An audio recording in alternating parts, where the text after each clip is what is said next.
What is the stress test? We hear this word all the time. I get it. Everybody's stressed out financially. But what is a stress test and how does it relate to mortgages? This is Krista Lindstrom with Mortgage Simple, and I'm here for the Mortgage Minute. So a stress test is a qualification. So essentially, you have to qualify for your mortgage 2% higher than you're actually paying. So back a few years ago, interest rates were approximately 2.5%, and you had to qualify for a mortgage at 4.5%. We thought it was kind of crazy at the time, and a lot of people really actually hated the stress test at the time, but the stress test had a lot of purpose. So the stress test was designed by the government to make sure that Canadians could still afford their homes when they came up for renewal in the event of rising interest rates. And ta-da!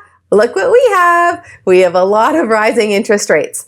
So now interest rates are about 5.5% and people are qualifying at 7.5%. As you can imagine, that really diminishes your borrowing power and it makes it a lot more difficult to qualify for some of the larger mortgage amounts just due to the higher stress test. Despite the fact that we may have been frustrated with the government stress test back then, it actually made a lot of sense and we're probably grateful for the stress test now because people didn't lose their homes. It's just a little bit harder right now to qualify. At Mortgage Simple, we try to avoid some of the stresses of the stress test and help find a product that's right for you. If you have further questions about mortgages, make sure you send me a quick email so that I can make a future video answering your questions.